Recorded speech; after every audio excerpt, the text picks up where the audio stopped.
En el Antiguo Testamento tenemos una profecía muy significativa. Es una profecía mesiánica.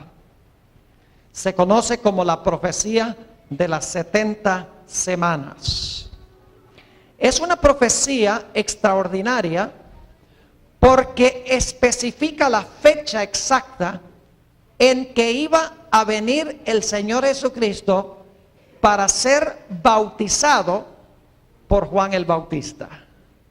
No solamente especificaba la fecha de su bautismo, sino también la fecha de su muerte y la fecha del rechazo final de la nación judía como el instrumento especial de Dios para extender el evangelio al mundo. Es interesante que cuando esa profecía estaba a punto de concluir, cuando ya estaba por iniciarse la última semana de las 70 semanas, Dios levantó a un instrumento especial para decirle al pueblo de Israel que había llegado el momento del cumplimiento final de esa profecía. Y el mensaje de este mensajero especial causó una conmoción entre el pueblo de Israel. Causó gran interés religioso cuando se levantó este mensajero para decirle al pueblo de Israel: el Mesías está a punto de aparecer y se va a cumplir ahora la última semana de la profecía de las 70 semanas. Ese mensajero especial se llamaba Juan el Bautista. Quiero que abramos nuestras Biblias al Evangelio según San Mateo, el capítulo 3 y los versículos 5 y 6, para que ustedes vean el gran reavivamiento que hubo entre el pueblo de Dios cuando estaba a punto de terminar de cumplirse esta profecía. Dice allí en Mateo 3 y el versículo 5: y salía a él, es decir, a Juan el Bautista, Jerusalén y toda Judea y toda la provincia de alrededor del Jordán. Fíjense el interés tan grande que había en el mensaje y en la obra de Juan. Dice: salía a Jerusalén, toda Judea y toda la provincia de alrededor del Jordán, y eran bautizados por él en el Jordán, confesando sus pecados. Un gran despertar religioso, un mensajero especial y una profecía que estaba a punto de terminar de cumplirse. Ahora estudiemos algunas cosas en cuanto a ese mensajero especial que llamó Dios para anunciar que la profecía de las 70 semanas estaba concluyendo. Vayamos al Evangelio según San Juan, el capítulo 1, y quiero leer empezando en el versículo 19. San Juan, el capítulo 1 y el versículo 19. Vamos a hablar sobre ese mensajero que levantó Juan para anunciar que el Mesías estaba a punto de venir para cumplir los eventos de esa última semana. Dice allí en San Juan 1 y el versículo 19: este es el testimonio de Juan. Cuando los judíos enviaron de Jerusalén sacerdotes y levitas para que le preguntasen: ¿tú quién eres? Fíjese la pregunta: ¿tú quién eres? Confesó y no negó, sino confesó: yo no soy el Cristo. Y le preguntaron: ¿qué pues? ¿Eres tú Elías? Dijo: no soy. Y luego noten la pregunta: ¿eres tú el profeta? Y respondió: no. Así que le preguntan a Juan el Bautista, este mensajero: ¿eres tú el profeta? Y Juan dice: no. Vamos a ver en unos momentos que no solo era un profeta, sino que era el mayor de todos los profetas. Pero por ahora notemos que le preguntan si es el profeta y él dice: no. Entonces la pregunta es: ¿quién era Juan? Noten el Evangelio según San Lucas, el capítulo 7 y el versículo 27. San Juan, el capítulo 7 y el versículo 27 identifica quién era Juan. Dice allí: este es de quien está escrito: he aquí envío mi ¿qué? Muy importante, mi mensajero delante de tu faz, el cual preparará tu camino delante de ti. Le preguntan: ¿eres tú el profeta? No. Entonces, ¿quién era según San Lucas 7 y el versículo 27? Era el mensajero del Señor. La palabra Señor aquí es la misma palabra Jehová en el Antiguo Testamento. Es decir, es el mensajero de Jehová. Ahora quiero que noten que Juan el Bautista no solamente era profeta, sino que era más que un profeta. Fíjense allí mismo en San Lucas el capítulo 7 y el versículo 26. San Lucas 7 y el versículo 26. Aquí está hablando Jesús. ¿Mas qué salisteis a ver? ¿A un profeta? Sí. ¿Era profeta, sí o no? Sí. Y os digo, más que un profeta. Qué interesante, le preguntan a Juan: ¿eres el profeta? No. Entonces, ¿quién eres? El mensajero del Señor. Pero Jesús dijo que no solo era un profeta, sino que era más que un profeta. Ahora, otro dato interesante en cuanto a Juan el Bautista es lo que encontramos en el Evangelio según San Juan, el capítulo 5 y empezando en el versículo 31. San Juan 5 y el versículo 31. Hay una palabrita que se usa múltiples veces hasta el versículo 33. Dice allí, está hablando Jesús: si yo doy testimonio acerca de mí mismo, mi testimonio no es verdadero. Otro es el que da testimonio acerca de mí. Y sé que el testimonio que da de mí es verdadero. ¿De quién estaba hablando Jesús cuando dijo que uno fue enviado para dar testimonio? Dice en el versículo 33: vosotros enviasteis mensajeros a Juan y él dio ¿qué cosa? Y él dio testimonio de la verdad. Pregunta: ¿tenía Juan el Bautista el testimonio de Jesucristo?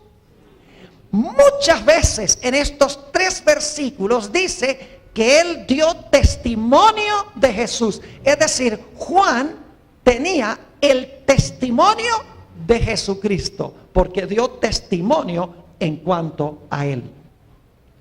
Ahora quiero que notemos otro detalle interesante en cuanto a Juan el Bautista. Vayan conmigo a San Juan el capítulo 1 y el versículo 6. San Juan el capítulo 1 y el versículo 6. Dice aquí: hubo un hombre enviado de Dios, el cual se llamaba Juan. Este vino, y ahora se repite el mismo pensamiento, este vino por testimonio, para que diese ¿qué cosa? Testimonio de ¿qué cosa? De la luz, a fin de que todos creyesen por él. Y ahora escuchen el versículo 8. No era él la luz. ¿Juan el Bautista era la luz? No, dice, no era él la luz, sino para que diese testimonio de la luz. Es decir, dice que Juan el Bautista no era la luz, sino que fue levantado para dar testimonio en cuanto a la luz. Pero ahora encontramos algo muy interesante. Yendo a San Juan, el capítulo 5 y el versículo 35, Jesús dice que Juan era una luz. No era la luz, pero era una luz. Noten el capítulo 5 y el versículo 35, hablando de Juan. Aquí está hablando Jesús. Dice, él era, ¿qué cosa? Antorcha que ardía y alumbraba. Pregunta, ¿tenía Juan luz? Sí, claro que sí. Era como una ¿qué? Como una antorcha, dice aquí, que ardía y alumbraba. Y vosotros quisisteis regocijaros por un tiempo en su luz. ¿Tenía Juan luz? Claro que tenía luz. ¿Qué clase de luz? En realidad Juan era una luz menor, cuyo propósito era llevar las mentes de la gente a la luz mayor. Y ustedes dicen, ¿cómo sabe eso, pastor? Vamos a leer el versículo 35 de nuevo. Él era antorcha que ardía y alumbraba. Y vosotros quisisteis regocijaros por un tiempo en su luz. Pero ahora escuchen el versículo 36. Mas yo tengo, ¿qué cosa? Mayor testimonio que el de Juan. Es decir, el testimonio de Juan era ¿qué? Menor. ¿Era una luz? Claro que sí. El testimonio de Jesús era mayor. ¿Era Jesús la luz? Claro que sí. Es decir, Juan el Bautista era una luz menor, cuyo propósito era guiar las mentes de la gente a la luz mayor. Ahí está en la Biblia, no lo digo yo. En Juan 5, 35 y 36. Otro dato interesante en cuanto a Juan el Bautista es que Juan el Bautista no hizo ningún milagro. Noten lo que dice en el Evangelio según San Juan, el capítulo 10 y el versículo 41 y 42. San Juan 10 y el versículo 41 y 42. Y muchos venían a él, es decir, a Juan, y decían, Juan a la verdad, ninguna ¿qué? Ninguna señal hizo. ¿Qué era lo importante en cuanto a Juan entonces? ¿Los milagros que hacía Juan? No, eso no era lo importante. Eso no comprobaba que era un verdadero profeta, las señales o los milagros. Entonces, ¿qué demostraba que Juan era un verdadero profeta? Dice nuevamente, muchos venían a él y decían, Juan a la verdad ninguna señal hizo, pero todo lo que Juan dijo de este era verdad. Y muchos creyeron en él allí. Repasemos lo que hemos estudiado. Dios levantó a Juan el Bautista para anunciar que la profecía de las 70 semanas estaba llegando a su conclusión.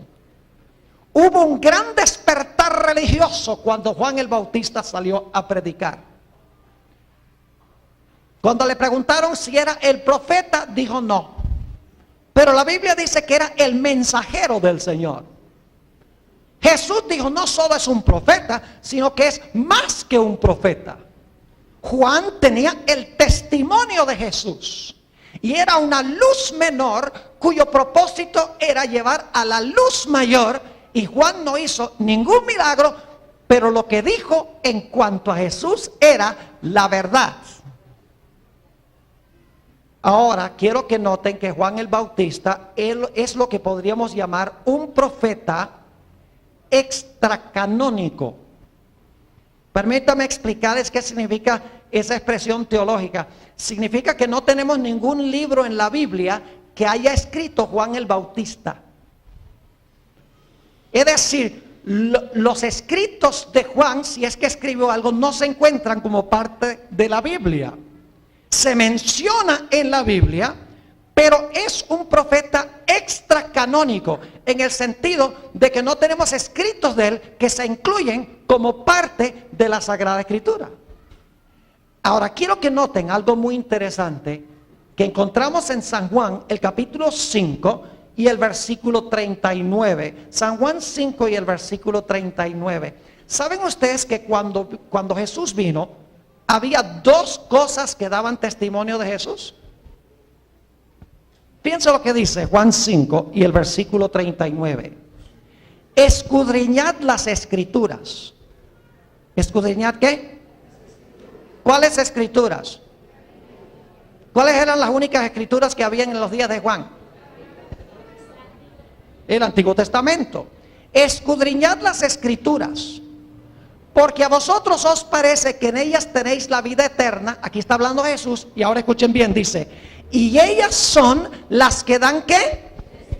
Testimonio de mí. ¿Qué daba testimonio de Jesús? Las escrituras. ¿Y qué más daba testimonio de Jesús? Juan el Bautista. ¿Están captando algo interesante aquí? Había dos fuentes que daban testimonio de Jesús: las escrituras y un profeta extracanónico vivo que no tiene ningún escrito en la Biblia. Ahora inmediatamente nos preguntamos, ¿por qué razón es que Dios levantó a Juan el Bautista para dar testimonio de Jesús si las escrituras estaban allí y daban testimonio de Jesús? ¿Me están entendiendo mi pregunta? Yo pregunto algo. ¿Creen ustedes que las escrituras del Antiguo Testamento eran suficientes para que la gente pudiera reconocer al Mesías y aceptarlo? ¿Creen que las escrituras del Antiguo Testamento hubieran sido suficientes? Claro que sí. Decían dónde iban a hacer, cómo iba a hablar, cómo lo iban a odiar, la obra que iba a hacer, que se iba a ser anunciado por una estrella, etcétera. Toda la vida de Jesús estaba profetizada en el Antiguo Testamento. Y con las puras escrituras, la gente podría haber aceptado a Jesús si hubieran leído las escrituras con percepción espiritual. Pero ¿qué pasó con los judíos durante lo que se conoce como el periodo intertestamental? ¿Saben ustedes? El último profeta que escribió en el Antiguo Testamento fue Malaquías. Aproximadamente el año 425 antes de Cristo. Y después de Malaquías hubo un silencio profético rotundo. No hubo profeta hasta que se levantó Juan el Bautista. Más de 450 años Israel sin la voz de un profeta. ¿Y saben lo que pasó durante ese periodo? Penetraron en Israel, entre los judíos, toda clase de doctrinas falsas, toda clase de tradiciones humanas que no se encontraban en las escrituras. Por ejemplo, muchas leyes en cuanto a la observancia del sábado, que no son parte de la Biblia, que los fariseos inventaron. Inventaron lavamientos de manos varias veces, lavamientos de platos y de vasos, etcétera. Es decir, se extraviaron en gran medida de la verdad de Dios como resultado de este periodo de silencio profético. Es decir, ignoraban las escrituras, no veían al Mesías en las escrituras, no veían a Jesús en el Antiguo Testamento. Vayan conmigo a Juan 5 para que vean que esta es la realidad. Juan 5 y el versículo 45. Aquí está hablando Jesús. No penséis que yo voy a acusaros delante del Padre. Hay quien os acusa, Moisés, en quien tenéis vuestra esperanza. ¿Quién acusaba a los judíos de la época de Jesús? Moisés. ¿Y ellos no leían a Moisés? Pues, ¿leían a Moisés? Claro que sí. Pero aquí dice Jesús, Moisés los acusa a ustedes. ¿Por qué razón? Versículo 46. Porque si creyeseis a Moisés, ¿me qué? Me creeríais a mí, porque de mí escribió él. Estaban leyendo el Antiguo Testamento y no entendían que el Antiguo Testamento apuntaba ¿a quién?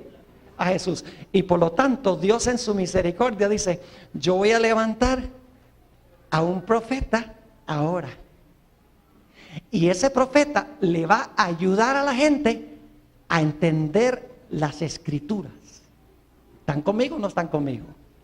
Como no entiende las escrituras, yo voy a levantar un profeta para que ese profeta alumbre las escrituras, para que ellos puedan ver en las escrituras a Jesús, al Mesías. Es decir, el propósito por el cual Dios levantó a Juan no fue para traer nueva luz, nuevas doctrinas, nuevas enseñanzas, sino para que él pudiera atraer la atención de la gente a las doctrinas y las enseñanzas que ellos habían ignorado y que no habían comprendido. Es decir, era una luz menor para alumbrar las escrituras, para que al ver a Jesús en las escrituras, la gente pudiera contemplar a Jesús, la luz mayor. Y fíjense qué interesante que Juan el Bautista no instauró ninguna nueva doctrina o enseñanza que ya no se encontraba en el Antiguo Testamento. Por ejemplo, le dijo a la gente que se arrepintiera. ¿Era esa una gran verdad revolucionaria que nadie había oído jamás? Claro que no. Le dijo al pueblo, produzcan fruto. Uy, qué revolucionario, produzcan fruto. Los profetas ya habían dicho eso. Presentó a Jesús, dijo, mire, este es el Cordero de Dios. Véanlo ahí, el Cordero de Dios que quita el pecado del mundo. Cuando Juan dijo eso, inmediatamente la mente de la gente tiene que haber dicho, Cordero, Cordero. Isaías 53. ¿Cuál cordero fue llevado al matadero? En el santuario se sacrificaban corderos todos los días. ¿Será este aquel al cual apuntan las escrituras? ¿Ven lo que está haciendo Juan? Algunos dicen, no, pero Juan instituyó por primera vez el bautismo. Históricamente no es cierto, porque el bautismo existía antes de Juan. Ustedes leen, por ejemplo, la historia de Naamán en 2 Reyes 5. Ahí tiene uno ilustrado el principio del bautismo, de que el agua le quitó la lepra, y la lepra era símbolo del pecado. Además de eso, se usaba mucho agua en el sistema del Antiguo Testamento para purificar, para limpiar. Es decir, no era ninguna idea revolucionaria de que el agua limpiaba o purificaba. Ya la gente sabía eso. Es decir, Juan el Bautista no trajo ninguna doctrina nueva que la gente ya no conocía, sino que él atrae la atención de la gente a las escrituras, al libro escrito, para que en el libro escrito la gente pueda discernir a quién, para que puedan ver a Jesús. Es decir, las escrituras y Juan, ambos eran luz menores que llevaban a la gente a la luz mayor. Permítame darles una ilustración para que puedan entender lo que estoy diciendo. Yo llevo a mi iglesia casi 11 años de pastor. Y cuando recién llegué allí, a esa iglesia, una noche fui a un cuarto, ahí en el complejo de edificios que tenemos, buscando un cassette específico. Entré allí, nunca había estado en ese cuarto, me habían dicho dónde quedaban los cassettes y dónde quedaban los materiales. Abrí la puerta, entré, estaba completamente oscuro. Y lo primero que uno hace es tratar de conseguir, ¿qué cosa? El switch de la luz. Así que yo, ahí, cuando se me adaptaron los ojos, me puse a mirar, a ver si podía ver el switch de la luz. No lo veía, así que empecé a palpar las paredes para ver si de pronto podía sentir el switch de la luz. Y nada, por más que buscaba, no encontraba el switch de la luz. Así que yo dije, esto es en vano. Así que fui a la oficina, mi oficina, y busqué una linterna. Tenía una linternita en un llavero. Y dije, voy a llevar entonces la linternita. Y así que fui al cuarto y con la linternita empecé a buscar en la pared el switch de luz. Y fíjense que ni aún con la linternita podía ver dónde estaba el switch de la luz. Y dice, yo sé que hay luz en este cuarto, decía, porque ahí hay un bombillo. Y donde hay bombillo hay luz. Y finalmente, como no conseguía el switch, dije, me rindo. Y me agaché para sacar del escaparate el cassette, porque me habían dicho dónde estaba. Y cuando abrí la puerta del escaparate, se viró la linterna un poco hacia arriba, y miré hacia arriba, y debajo de un estante de libros estaba el switch de la luz. Yo dije, ¿quién en su sano juicio va a poner un switch de la luz a donde nadie lo puede conseguir? Y claro, lo que hice fue, como la linterna me mostró dónde estaba el switch de la luz, prendí el switch de la luz y ahora había luz en todo el cuarto. Yo pregunto, ¿cuál era el propósito de la linterna? Conseguir la luz mayor. ¿Me están entendiendo? Y así fue con Juan. Era el propósito de Juan alumbrar las escrituras, para que Juan, alumbrando las escrituras, la gente pudiera entenderlas y pudiera ver que apuntaban hacia quién, que apuntaban hacia Jesús. Es decir, Juan el Bautista fue llamado no para traer nueva luz, nuevas doctrinas, nuevas enseñanzas, sino que fue levantado por Dios para restaurar lo que se había perdido. Vamos a leer un par de textos para que se den cuenta que Juan era un restaurador, no uno que iba a traer nuevas enseñanzas. Noten lo que dice en San Lucas, el capítulo 1 y el versículo 17. San Lucas, el capítulo 1 y el versículo 17. Muy interesante, está hablando del precursor del Mesías y declara esto: Él irá, es decir, Juan el Bautista, el precursor, él irá delante de él, delante de Jesús, con el espíritu y el poder de Elías. ¿Con qué fin? Para traer nuevas doctrinas y nuevas enseñanzas y cosas que la gente nunca había oído. ¿Eso es lo que dice? No, dice, ¿para hacer qué? Volver menos que haya estado ahí en un principio. Dice, para hacer volver los corazones de los padres a los hijos y de los rebeldes a la prudencia de los justos, para preparar al Señor un pueblo bien dispuesto. Es decir, su propósito era retornar a la gente a lo que enseñaban ¿quiénes? Los padres, es decir, a lo que enseñaban las Escrituras. Noten también lo que dice en el Evangelio según San Mateo, el capítulo 17 y el versículo 11. San Mateo, el capítulo 17 y el versículo 11. Juan el Bautista no era un innovador, era un restaurador de lo que se había perdido durante este periodo de silencio profético. Dice allí, respondiendo Jesús les dijo, a la verdad, Elías viene primero. Es decir, antes de venir el Mesías, ¿viene quién? Elías.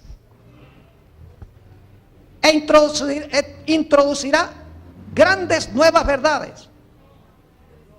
¿Qué dice esto? Y restaurará todas las cosas. ¿Qué significa restaurar? A ver, ustedes saben bien español. Yo soy un gringo, de la piel para afuera. Ustedes saben español mejor que yo. ¿Qué significa restaurar? Significa recuperar aquello que se ha perdido, restablecer. No significa traer nuevas doctrinas. Ahora, ¿de quién estaba hablando Jesús? Versículo 12. Dice Jesús, mas os digo que Elías ya vino y no le conocieron, sino que hicieron con él todo lo que quisieron. Así también el Hijo del Hombre padecerá de ellos. Y ahora escuchen, entonces los discípulos comprendieron que les había hablado ¿de quién? De Juan el Bautista. ¿Qué vino a hacer Juan el Bautista? A restaurar, a hacer que la gente ¿qué? Volviera o regresara a las Escrituras que habían olvidado y que estaban desobedeciendo abiertamente. Claro, cuando vino Juan todo el mundo lo quería, ¿verdad que sí? Todo el mundo decía, Juan, este es un mensajero de Dios, qué fantástico, qué buen hombre este. Todo el mundo lo amaba, ¿verdad que sí? Ni se lo crean. Vamos a leer 3 textos del Nuevo Testamento para que vean cómo miraban a Juan. El propio pueblo a quien fue enviado. No los romanos, ni los babilonios, ni los partos, ni los medos, ni ninguna de esas naciones que se mencionan en Hechos del capítulo 2, el día del Pentecostés. No, fue rechazado por el propio pueblo a quien fue enviado. No aceptaron ni las Escrituras ni Juan. Es más, les voy a mostrar que cuando rechazaron a Juan, automáticamente rechazaron las Escrituras. Noten lo que dice en Mateo, el capítulo 11 y el versículo 18. San Mateo, el capítulo 11 y el versículo 18. Fíjense qué interesante esto. Porque vino Juan, que ni comía ni bebía, y dicen, demonio tiene. ¿Qué decían de Juan? Este es un endemoniado. Imagínense ustedes, el profeta de Dios que tiene el don de profecía dado por el Espíritu Santo, y la gente dice que el fruto de su obra lo hizo fue el demonio. Eso es lo que la Biblia llama el pecado que no tiene perdón. Es atribuirle al diablo lo que el Espíritu Santo hace. Y el don de profecía es uno de los dones del Espíritu Santo. Fíjense lo que dice también en San Mateo 17, a donde acabamos de leer, pero vamos a terminar de leer otra vez este pasaje. Mateo el capítulo 17 y el versículo 12. Escuchen bien. Mas os digo que Elías ya vino y no le conocieron. ¿Cómo reaccionaron con Juan? ¿No qué? No lo conocieron. ¿Qué quiere decir que no lo conocieron? Ellos sabían que era Juan. Cuando dice que no lo conocieron, significa que ¿qué? Que no lo aceptaron, lo rechazaron. Y ahora escuchen bien, sino que hicieron con él todo lo que quisieron. Es decir, lo trataron como les dio la gana. Y ahora escuchen bien, como hicieron eso con Juan, lo hicieron también con Jesús. Si se rechazaba el mensaje de Juan, automáticamente se iba a rechazar ¿a quién? A Jesús. Porque sigue diciendo, así también, como rechazaron a Juan, así también el Hijo del Hombre padecerá de ellos. Es decir, si rechazaban a Juan, iban a rechazar a Jesús, porque Juan apuntaba ¿a quién? A Jesús. Lo mismo, un caso análogo a este, es que Jesús le dice a los judíos en Juan 8, dice, ustedes dicen que son hijos de Abraham, pero si ustedes fueran hijos de Abraham, ustedes harían las obras de Abraham. ¿Se fijan? Abraham vio mi día y se gozó, dice Jesús, pero ustedes me quieren matar, entonces ustedes no son hijos de Abraham, porque si Abraham me amaba y ustedes me quieren matar, entonces ustedes no son nada como Abraham. Lo mismo tenemos aquí. Como rechazaron a Abraham, rechazaron a Jesús. Como rechazaron a Moisés, rechazaron a Jesús. Como rechazaron a Juan, rechazaron también ¿a quién? Rechazaron a Jesús. ¿Y saben especialmente quiénes fueron los que rechazaron? Vayan conmigo al Evangelio según San Lucas, el capítulo 7 y los versículos 29 y 30. Aquí viene lo más trágico y triste. No era el pueblo en general el que especialmente rechazaba a Juan, sino que eran los dirigentes en Israel. Lo dice la Biblia, no lo digo yo. San Lucas 7 y el versículo 29 y 30. Dice aquí, y todo el pueblo y los publicanos, cuando lo oyeron, es decir, cuando oyeron a Juan, justificaron a Dios bautizándose con el bautismo de Juan. Es decir, el pueblo común y los publicanos aceptaban el mensaje. Pero ahora escuchen lo que dice el versículo 30. Mas los fariseos, esos eran los ministros de aquella época. Mas los fariseos y los intérpretes de la ley, esos eran los teólogos. Lo digo no yo, la Biblia. Ustedes pueden leer que los fariseos eran los ministros y los doctores de la ley o escribas eran los teólogos. Dice, mas los fariseos y los intérpretes de la ley desecharon los designios de Dios respecto de sí mismos, no siendo bautizados por Juan. ¿Dónde radicaba el problema principal? Radicaba con los dirigentes de Israel. Ahora, ¿saben ustedes que Juan no era omnisciente? Juan creció en su conocimiento.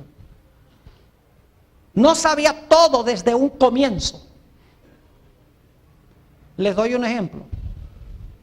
Cuando Juan el Bautista introdujo a Jesús, dijo, he aquí el Cordero de Dios que quita el pecado del mundo. ¿Expresó alguna duda de que Jesús era el Mesías cuando dijo eso? Ni un poquito de duda expresó. Pero un tiempo más adelante, cuando fue a parar a la cárcel, mandó unos discípulos de él a Jesús para preguntarles, ¿eres tú el que estábamos esperando o debemos esperar a otro? ¿Sabe que Juan el Bautista no entendía bien lo que iba a hacer Jesús? Él creía, como los judíos, de que cuando viniera el Mesías iba a derrocar a los romanos e iba a establecer su reino terrenal.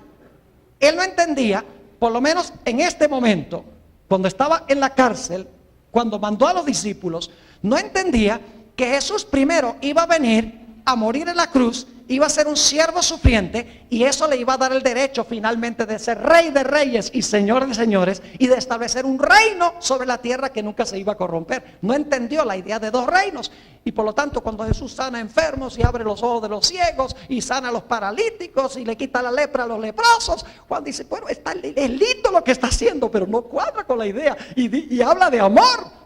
El Mesías no debe hablar de amor, debe eliminar a los romanos y poner a los judíos donde deben estar. No cuadraba. El Señor Jesucristo no respondió la pregunta inmediatamente de los discípulos de Juan.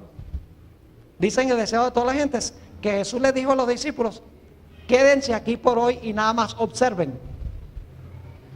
Y todo ese día Jesús sanó enfermos, abrió los ojos de ciegos, sanó paralíticos, sanó sordos, echó demonios. Y al final del día Jesús le dijo a los discípulos de Juan, vayan a ustedes ahora a Juan y díganle lo que han visto. Y saben que dicen el deseo de toda la gente es que cuando ellos regresaron y hablaron con Juan, quien estaba en la cárcel, dice la sierva de Dios que se acercaron ángeles a Juan el Bautista en la cárcel y le abrieron las profecías del Antiguo Testamento, entre ellas Isaías 61, donde se encuentra esa profecía de que iba a libertar a los cautivos, iba a abrir los ojos a los ciegos, iba a traer el año de libertad de Jehová. Y ahora Juan el Bautista empieza a entender, él dice, ahora sí entiendo que lo que va a haber es un reino de gracia primero y después viene el reino de gloria. Es decir, Juan el Bautista creció en su conocimiento. Los profetas desde un principio no tenían todo el conocimiento de la verdad. Hay que mirar la trayectoria del profeta. ¿No creen eso? Claro que sí. Es decir, Juan el Bautista no era un individuo omnisciente. Tenemos otro ejemplo bíblico, no de Juan, pero ustedes saben, por ejemplo, que el apóstol Pablo dijo en 1 Tesalonicenses 4, que el mismo Señor descenderá con aclamación, con voz de arcángel y con trompeta de Dios. Los muertos en Cristo resucitarán primero, luego nosotros los que vivimos, los que quedamos, seremos arrebatados. Y entonces la gente dijo, ve, el apóstol Pablo está diciendo que va a estar vivo cuando Jesús venga. Y el apóstol Pablo dice, un momentico, tengo que aclarar. Así que en 2 Tesalonicenses 2, el apóstol Pablo dice, no vendrá sin que antes venga la apostasía. Usted no puede quedarse en 1 Tesalonicenses 4. Para saber lo que creyó el profeta, tiene que ir a 2 de Tesalonicenses 2. Para captar el cuadro completo del profeta en su crecimiento de conocimiento. Inclusive tenemos el ejemplo de Natán en el Antiguo Testamento, que fue a donde David y le dijo, David, tú vas a construir el templo. Y esa noche se fue Natán y se durmió y Dios le dio un sueño. Le dijo, ¿quién te dijo a ti que David va a construir el templo? Mañana en la mañana te madrugas y vas a donde David y le dices que no va a ser él, sino que va a ser Salomón. Y así fue que fue y corrigió el asunto. Es injusto tomar lo que dijo un profeta al comienzo de su trayectoria y no considerar todo lo que el profeta dijo en el transcurso de su ministerio. Quiero que recuerden eso porque es muy importante. Hemos entonces hablado de Juan el Bautista. Y ustedes dicen, bueno, datos muy interesantes. ¿Por qué trae a colación esto? Porque yo quiero decirles que en estos últimos días Dios ha levantado otro profeta semejante a Juan el Bautista. Con la misma función, con los mismos fines y propósitos. Y sus características son prácticamente idénticas a las características de Juan el Bautista. Ese profeta que Dios ha levantado se llama ¿quién? Se llama Elena G. de White, quien dicho sea de paso murió en 1915. ¿Cuándo levantó Dios a Elena G. de White? ¿La levantó en medio de un gran despertar religioso? ¿Sí o no? ¿Han oído hablar del movimiento milenita? Donde predicaban hasta 2300 días y el santuario será purificado. Fíjense qué interesante, que el reavivamiento en 1844 tenía que ver con la conclusión de los 2300 días, mientras que el mensaje de Juan tenía que ver con la conclusión de las 70 semanas, que es la primera porción de la misma profecía. ¿Me están captando o no? Juan al final de las 70 semanas, la primera parte de los 2300 días. Cuando llega esa profecía a su final, ahora en medio de un despertar religioso, Dios levanta otro profeta como Juan, para hacer verdad presente esa profecía que se había dado. Ahora, ¿saben algo muy interesante? Cuando le preguntaron a Elena White si era profeta, ¿qué dijo? No. Les voy a leer algunas citas. Mensajes Selectos, tomo 2, página 40. Dice ella, nunca he pretendido ser profetisa. ¿Creen que era profetisa ella? ¿Ustedes creen que era profetisa? Porque algunos toman lo que dice la hermana White y dice, ella misma dice que no era profetisa, aquí sí que no hay que aceptarla como profeta. Pero lo mismo podemos decir de Juan, porque Juan también dijo que no era. Y Jesús dijo que sí. ¿Me están entendiendo lo que estoy diciendo? Ahora fíjense, nunca he pretendido ser profetisa.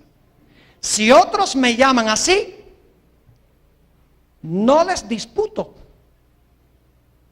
pero mi obra ha abarcado tantos aspectos, ahora escuchen esto, que no puedo llamarme sino mensajera. Qué interesante. ¿Cómo? ¿Qué nombre se dio? ¿Y qué era Juan? Claro, esto es coincidencia. Que no puedo llamarme sino mensajera, enviada para dar un mensaje del Señor a su pueblo y para ocuparme de cualquier actividad que Él me haya señalado. En otra cita, dice la misma autora lo siguiente: algunos han tropezado, esta es la página 36 de Mensajes Selectos tomo 1. Algunos han tropezado en el hecho de que dije que no pretendía ser profetisa y han preguntado ¿por qué? No he tenido otra pretensión sino la de que se me ha indicado que soy la mensajera del Señor, que Él me llamó en mi juventud para ser su mensajera, para recibir su palabra y dar un mensaje claro y decidido en el nombre del Señor Jesús. En mi temprana juventud se me preguntó varias veces: ¿es usted profetisa? Siempre he respondido: soy la mensajera del Señor.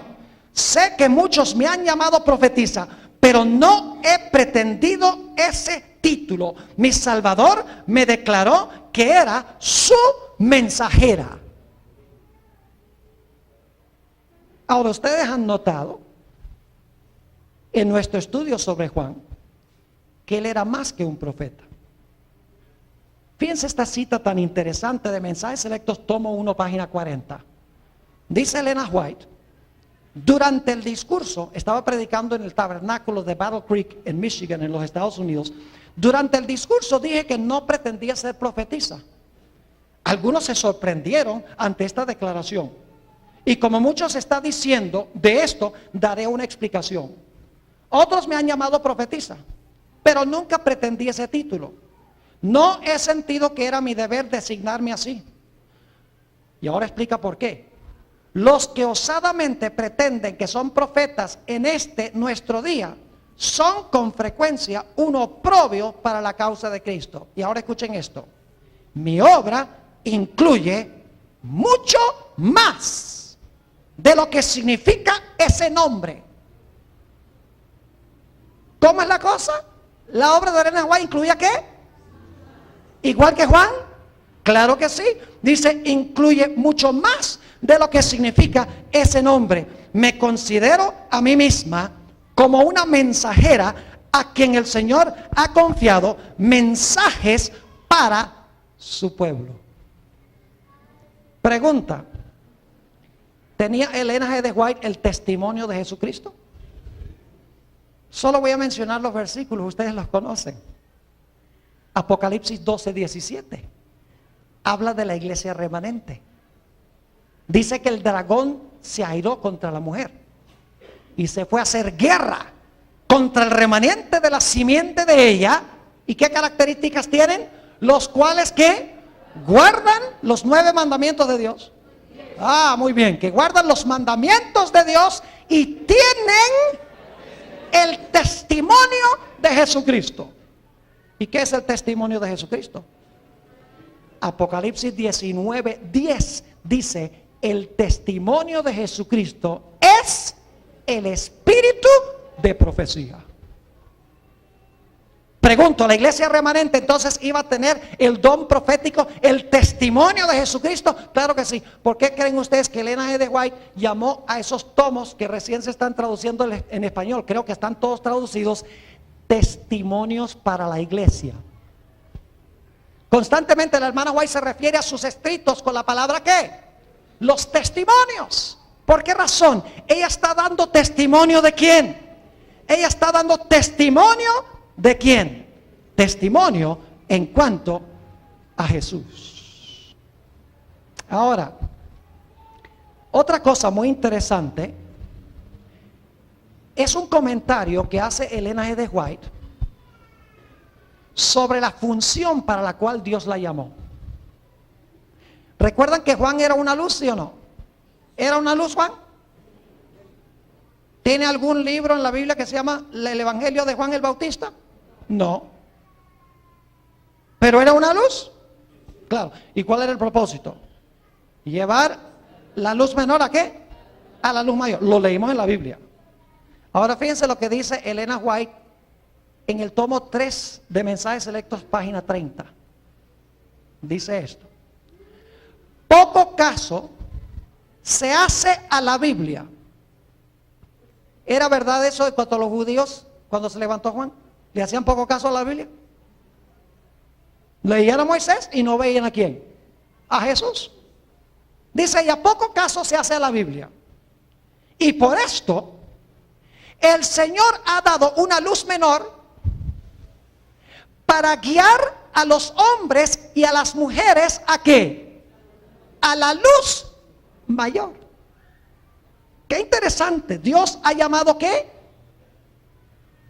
A Elena de White para hacer una luz menor para llevar a la gente a la luz ¿qué? Mayor. Ahora aquí viene mi pregunta. ¿Por qué creen ustedes que Dios levantó a Elena de White si ya tenemos la Biblia? A ver, díganme, ¿por qué? ¿Acaso toda la voluntad de Dios no está en la Biblia? ¿Creen ustedes que la Biblia es suficiente para prepararnos para la segunda venida de Jesús? Ahí está todo completo. Entonces, ¿para qué Dios va a levantar a Elena de White? Porque nosotros no hemos seguido lo que dicen las Escrituras. No hemos obedecido lo que dice la palabra escrita. Y por lo tanto Dios dice, les voy a dar una ayudadita. Y si no les gusta eso, no van a querer a Juan el Bautista. Porque Juan el Bautista también, ellos tenían las Escrituras. Y toda la verdad de Dios podían saber las Escrituras. Pero las ignoraban, no las entendían. Dios dice, les voy a echar una ayuda. Voy a levantar a Juan, un profeta que no tiene ningún libro en la Biblia, para que les explique las Escrituras y puedan entenderlas y ver a Jesús. Lo mismo sucede con Elena White. Dios no levantó a Elena White para traer nuevas doctrinas, nuevas enseñanzas, nuevos conceptos que no están contenidos en la Biblia. Lo que pasa es que la gente ignora la Biblia, no sigue el mensaje de la Biblia, y por lo tanto Dios ha levantado los testimonios para explicar la Biblia, ampliar la Biblia, para que podamos reconocer el mensaje de Dios, para volver al mensaje que Dios nos ha dado. ¿Están entendiendo lo que estoy diciendo? Yo les puedo demostrar bíblicamente que Elena G. de White no trajo ninguna doctrina nueva que no está en las Escrituras. Y fíjense que Dios levantó a Elena G. de White después de un periodo de oscurantismo en la historia de la iglesia. El periodo de la Edad Media, las edades oscuras. Yo pregunto, ¿se perdió mucho del mensaje de la Biblia durante ese periodo? Sí, las iglesias estaban enseñando que qué día es el día de reposo. El domingo. Estaban enseñando que los muertos no están ¿qué? Muertos. Que el infierno va a arder, que los impíos van a arder ¿cuánto tiempo? Para siempre. Que no importa que uno coma carne de puerco. Entre otras cosas. Yo te pregunto, ¿la Biblia es clara de que no debemos comer carne de puerco? ¿La Biblia? ¿O necesitamos a Elena White? No. ¿La Biblia dice que el sábado es el día de reposo o necesitamos a Elena White? No. ¿La Biblia dice que los muertos nada saben? Sí. ¿La Biblia dice que el fuego va a arder eternamente pero que los impíos se van a apagar? Claro que sí. Eso está en la Biblia. Pero ¿qué pasa con el mundo cristiano? No entiende la Biblia. No hace caso a la Biblia. Y por lo tanto Dios ha levantado a Elena G. de White para alumbrar las páginas de la Biblia para que se puedan recuperar las verdades que se han perdido. Ella dice constantemente que sus escritos no son para traer luz nueva, sino que sus escritos son traídos a colación para que la gente pueda volver a las Escrituras y obedecer el mensaje que Dios ha dado en las Escrituras. ¿Saben que alguien acusó a Elena de White? Dijo, no, tú no puedes ser un verdadero profeta porque tú no haces milagros. Déjenme leerles la cita. Mensajes Selectos, tomo 2, página 61. No hay nada nuevo debajo del sol, ¿verdad que no? Dice, Algunos declaran que no creen en la obra que el Señor me ha encomendado porque, según dicen, la señora Elena de G. de White no realiza milagros. Lo mismo dijeron de Juan. Ahora escuchen. Pero aquellos que esperan que ocurran milagros como una señal de dirección divina están en grave peligro de ser engañados.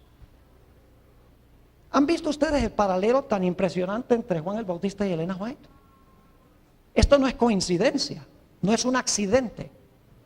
No es que ella lo premeditó de esa manera. Dios ha llamado a Elena de White para preparar a un pueblo para la segunda venida, como Juan el Bautista fue llamado para preparar al pueblo de Dios para la primera venida del Señor Jesús. Y claro, hoy en día todo el mundo ama a la hermana Elena de White. En la iglesia adventista todos, ay, gloria a Dios, qué linda mujercita esa Elena de White. Cómo escribió de lindo. Y nos gusta tanto lo que dice, cómo debemos manejar la familia y cómo debemos manejar la obra y cómo debemos devolver el diezmo, porque ella dice que el diezmo es estrictamente para pagar a los pastores. Ella dice que el diezmo es estrictamente para pagar a los pastores. Uy, esa es nueva luz. ¿Es nueva luz? No, porque el número 18 dice que debía traer los diezmos para remunerar al sacerdocio. Y el apóstol Pablo dice que los que vivían del altar participan. Y los que servían en el templo, del templo participan. Así también ordenó el Señor que los que prediquen el evangelio, que vivan del evangelio. Ella no está presentando nada nuevo, pero lo que está hablando son cosas que la iglesia ha olvidado. Ay de nosotros, mis hermanos y mis hermanas, si nosotros rechazamos la voz profética que Dios ha dado a este pueblo. Porque al rechazar la voz profética dada a este pueblo, ineludiblemente vamos a rechazar la Biblia y vamos a rechazar también a Jesús y no vamos a estar preparados para su venida. Así que a desempolvar los libros rojos, quíteles el polvo, y si están en papel celofán, quíteles el papel celofán. Me hace recordar un hermano en Venezuela. Fui a predicar en la iglesia allí. Y después del culto me invitó a su casa a comer. Y recién entramos a la casa, él me llevó ahí a donde tenía su oficina y me mostró en un estante de libros todos los libros del Espíritu de Profecía de comienzo a fin. Todos los libros rojos, en orden alfabético. Todos todavía con su papel celofán. Y le dije, hermano, qué bueno que usted tenga todos los libros del Espíritu de Profecía, pero tienen papel celofán. Dice, ay, es que si le quito el papel se me dañan. Le dije, pues mejor quíteles el celofán y léalos y que se dañen. Y prepárese para el cielo, porque ahí en el estante con el papel celofán no le van a ayudar en nada. Ábralos, léalos, asimílelos y hágalos parte de su vida. Y su vida y su iglesia será diferente.